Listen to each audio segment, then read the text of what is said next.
There is something deeply attractive about the idea of purification.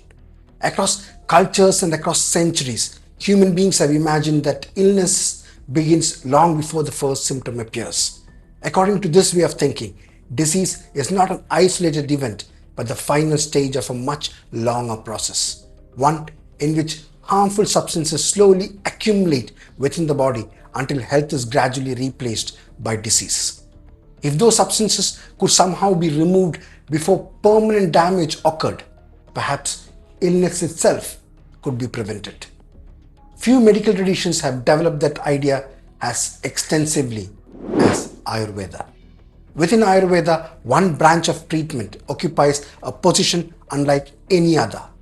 Known as Panchakarma, it is presented not simply as a therapy for disease, but as a comprehensive system of internal purification. Its stated purpose is to remove the underlying causes of illness rather than merely relieving symptoms, allowing the body to regain what Ayurvedic literature describes as its natural state of balance. Today, Panchakarma is no longer confined to ancient manuscripts or traditional healing centers. It is taught in medical colleges, practiced in hospitals, promoted by wellness resorts, and increasingly offered to patients around the world as a natural approach to restoring health. Every year, thousands of people voluntarily undergo procedures that include therapeutic vomiting, purgation, medicated enemas, nasal administration of herbal preparations, and a range of oil-based therapies.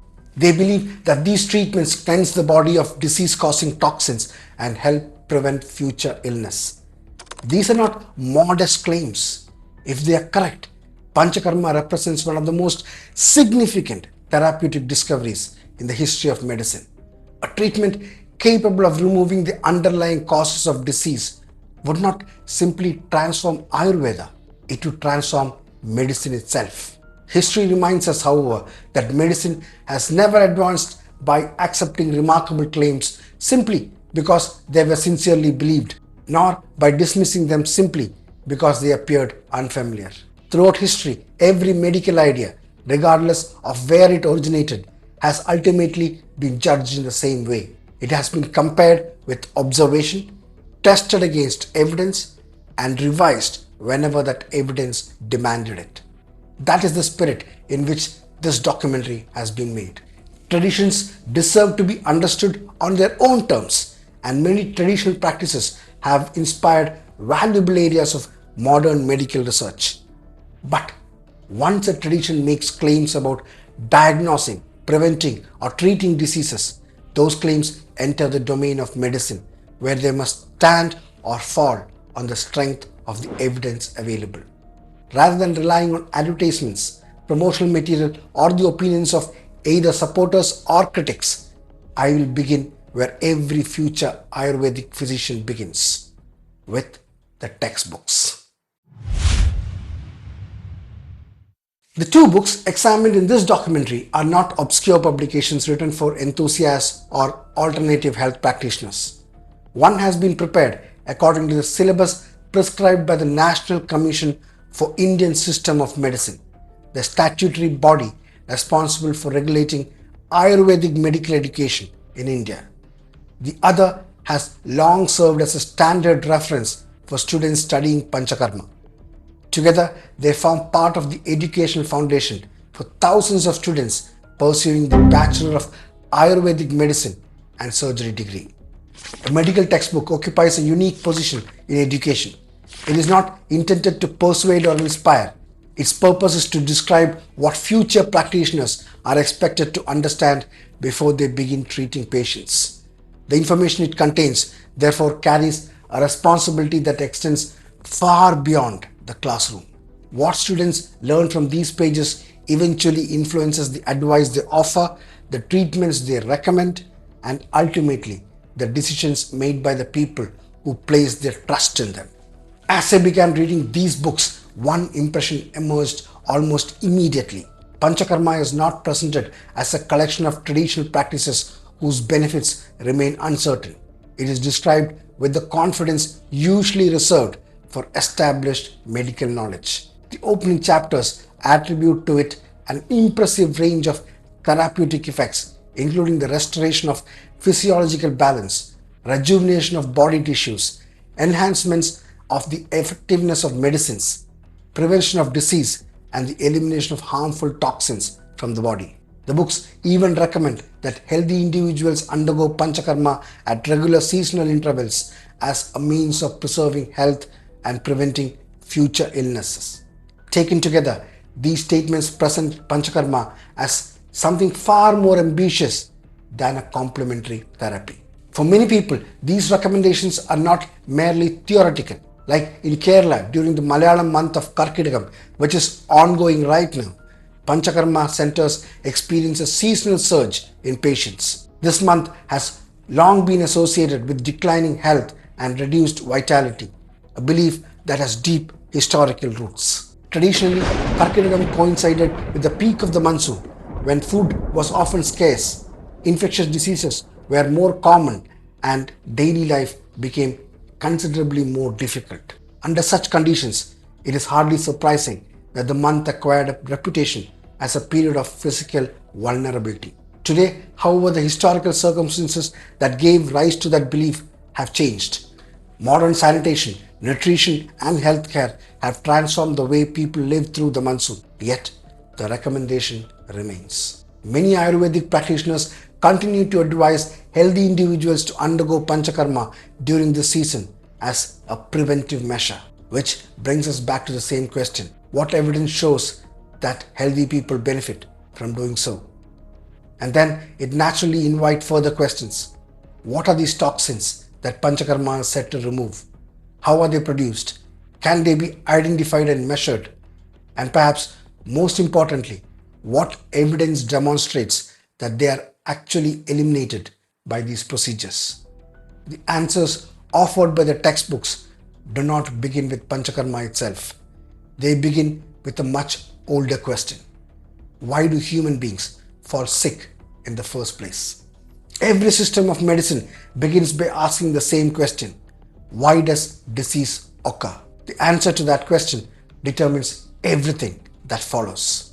If a disease is believed to arise from invading microorganisms, the logical treatment is to eliminate those microorganisms. If it results from nutritional deficiency, treatment aims to replace what is missing. Every therapy reflects the theory on which it is built. Ayurveda approaches this question through an entirely different framework. According to these textbooks, health depends upon the harmonious interaction of three fundamental principles known as Vata, Pitta, and Kapha. Rather than referring to individual organs or identifiable chemicals, these principles are described as regulatory forces responsible for maintaining the normal functioning of the body. Disease begins when this balance is disturbed, allowing one or more of these doshas to become aggravated and disrupt the body's natural state. The books describe several factors capable of disturbing this balance. Diet, lifestyle, seasonal changes, and emotional states are all said to influence the doshas. As the discussion continues, however, the textbooks move beyond these familiar ideas and introduce explanations that belong exclusively to the Ayurvedic worldview. Among them is the concept of Daiva Karma, the accumulated consequences of actions performed in a previous birth. According to the text, illnesses whose causes cannot be adequately explained by events in the present life may arise from actions committed before one's current existence. Whether one accepts the philosophical idea of reincarnation is a personal matter. The difficulty arises when such a concept is presented within a medical explanation of disease. Medicine depends upon explanations that can be examined, challenged, and if necessary, rejected when evidence fails to support them. If a disease is attributed to events that cannot be observed, measured, or independently verified, an obvious problem emerges. By what method could such an explanation ever be confirmed? Equally important, what evidence could ever demonstrate that it was mistaken? The textbooks return to this theme while explaining why diseases sometimes recur after treatment. Their explanation is illustrated through an image of a tree whose roots remain alive beneath the soil. As an analogy, it is memorable. Whether the same process actually occurs within the human body is a different question altogether. If disease develops because harmful influences accumulate within the body and disturb its natural balance, then the obvious solution is to remove them. The textbooks describe Panchakarma as a systemic process through which unwanted substances are mobilized from different parts of the body and expelled through carefully chosen routes. Depending upon the nature of the imbalance, treatment may involve therapeutic vomiting, purgation, medicated enemas, nasal administration of medicines, or in certain circumstances, bloodletting. Each procedure is presented as targeting specific doshas and restoring normal physiological function. Underlying all of these treatments is another concept that appears repeatedly throughout the books. Ama. Although often translated simply as toxins, Ama is described in more complex terms than that translation suggests. It is presented as an incompletely processed substance produced by impaired digestion, capable of circulating through the body, obstructing physiological processes and contributing to disease. Panchakarma, according to the textbooks, removes this accumulated ama before it can produce illness. At first glance, this seems entirely plausible. Modern medicine also recognizes that harmful substances can accumulate within the body. Heavy metals such as lead and mercury, abnormal metabolic products produced by certain diseases, and environmental toxins can all damage human health. The difference is that such substances can be identified, measured, and monitored objectively. Their presence can be confirmed in blood, urine, or tissue using objective laboratory methods. Ama occupies a very different position. The textbooks describe its behavior and effects in considerable detail, yet never identify it as a measurable biological substance. No chemical composition is proposed, no laboratory marker is described, and no objective method is offered by which its presence can be confirmed independently.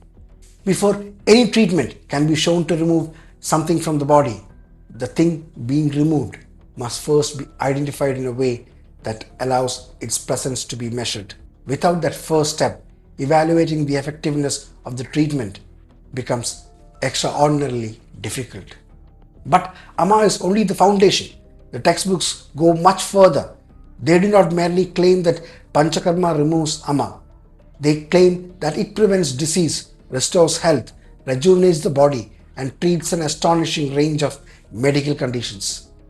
Those are extraordinary claims. And extraordinary medical claims require extraordinarily good evidence.